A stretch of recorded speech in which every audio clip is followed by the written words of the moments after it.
of death. And I want to bring in another guest now. Jade Thomas is a health anxiety expert. Hello, Jade, if you are there, because you work with people who obviously suffer from health anxiety. Hello. Tell us, first of all, what is health anxiety? Isn't that what we used to call a hypochondriac?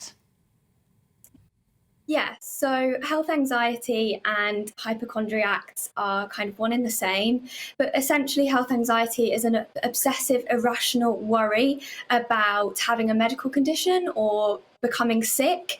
And I want to emphasize that it is an irrational worry. So it's not just when you maybe have a tickly throat and then you think, oh, maybe I'm becoming a bit sick. It's that irrational fear of becoming sick or becoming seriously unwell. And have you noticed an increase in the number of people coming to see you as a psychotherapist for treatment post-pandemic? Yeah, so kind of generalising and based on my own clinical practice and my clinical work, I have seen a rise in people seeking support for health anxiety or other mental health issues that have maybe been triggered due to COVID-19, for example, depression as well, coming under that bracket. But also thinking about those patients who maybe did suffer from anxiety and how the pandemic increased that for them. And also when we had a lack of support system at the time that maybe that was really needed. So there has almost been a backlog and I have seen an increase in my clinical work. Is it fair to say then, Jade, that patients, clients who come to see you had a backdrop of mental illness or emotional needs before the pandemic that have been exacerbated by it?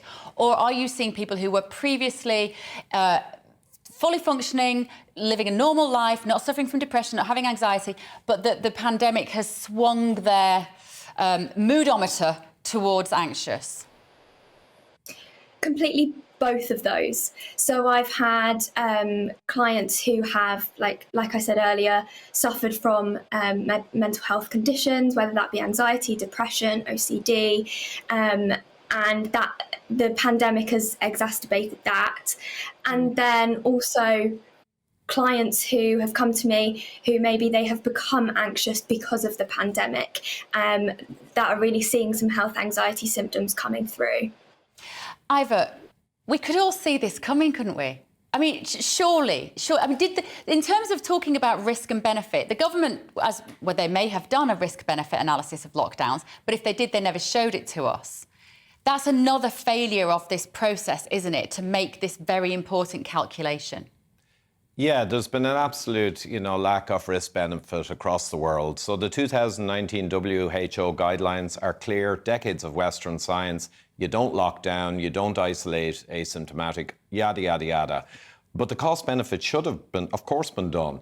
Just to give an example to people, the Irish data from the Central Statistics Office is very good and it's all divulged. And for a person under 50, quite clearly, 1 in 50,000 risk for the group under 50.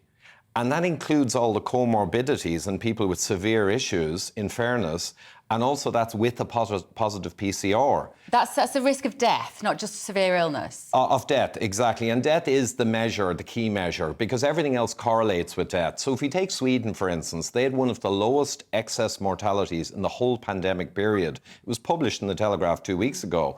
They had no lockdowns, no masks, and kids up to 16 in school. And CNN went there in May 2020. I have the video, in case it disappears. And they were in the cafes, in the bars, and elderly women were getting their haircut, and they interviewed them. It was shocking to CNN.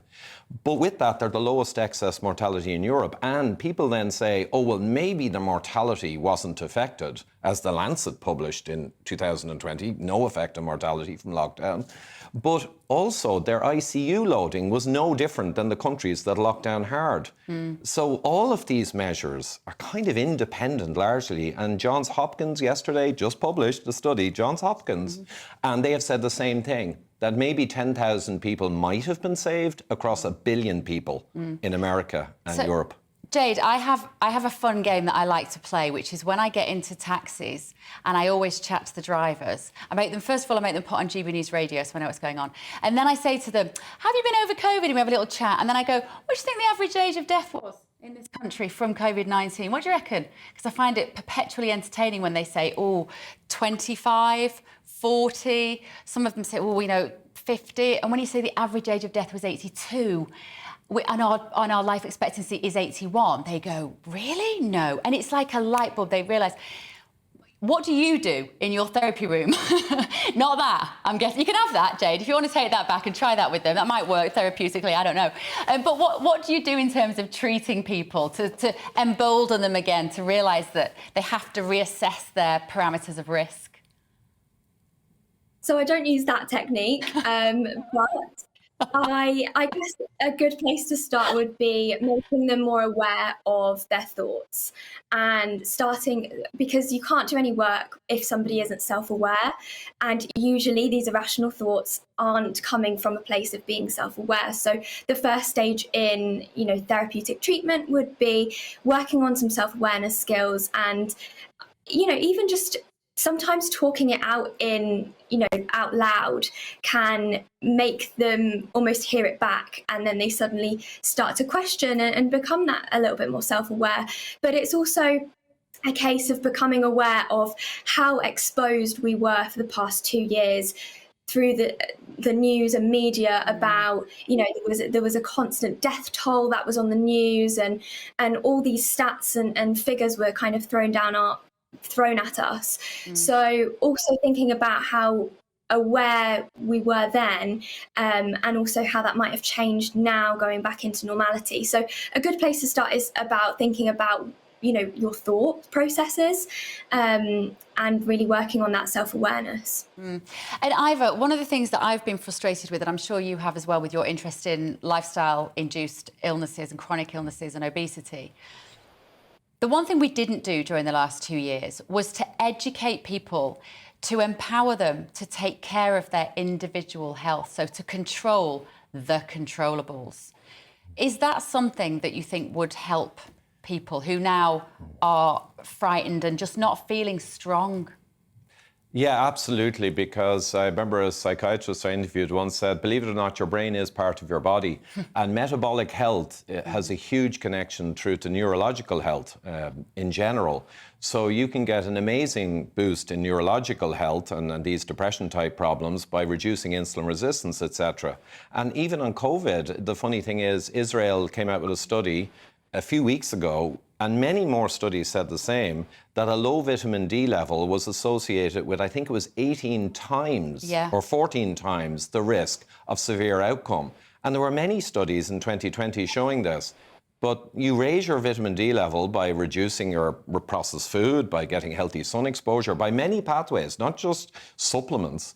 And you can do that. And we could get that advice to people, and it would help them in every facet of their lives, including hugely reduce COVID burden. But we didn't. What do you think, Jade, is the long-term danger if we don't de-radicalise, particularly the young generation as we come out of this, and to empower them to understand that, life is tough, but they are tougher? What are the longer-term implications?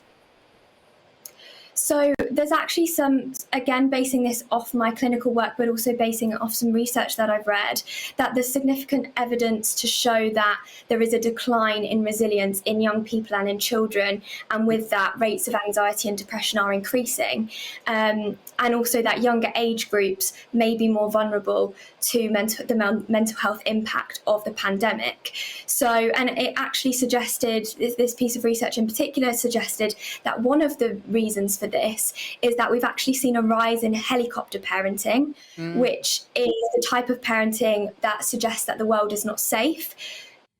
Obviously understandable coming out of the pandemic that might be the type of parenting that is happening, but also the type of parenting that might be, I'll do it for you. So obviously, as a result of that, we're seeing a decline in resilience in young people. And also society's views on mental health are really changing as well. It's much more socially acceptable to admit that you are struggling with anxiety or with health anxiety. And with that, we're seeing a huge increase in psychiatric and mental health diagnoses of anxiety, generalised anxiety disorder, and other mental health illnesses. Thank you. Last word to you, Ivor. Give me some reasons to be cheerful, because I've got 3 kids. One of them's a teenager. And it's a very fine line between telling them, yes, I hear your anxiety, and telling them to buck up, as my mother would have said. And how do we get that balance right? Yeah, it's a tough one. It's been a grim couple of years. I think cognitive psychotherapy, if people look it up, is a fantastic tool. I've used it with employees and many people over the years. And it helps you take your subconscious thoughts of doom and dread and write them down and then analyze them in the way that I or an engineer would for the actual risk and the actual probability. So all of that, a lot more could be done with. And just speaking in the last word, for Ireland, those figures, under 25, 1 in 500,000 was the risk of mortality. And that includes seriously comorbid. So last word, I say covidchroniclesmovie.com, all one word. We got one of the largest Kickstarters in the British Isles a couple of years ago, and we made a movie that talks through pretty much all of this. It's free. Right, thank you guys. Thank you so much. Ivor Cummins, aka the Fat Emperor, biomechanical engineer, and expert on chronic diseases, and psychotherapist and health anxiety expert, Jade Thomas.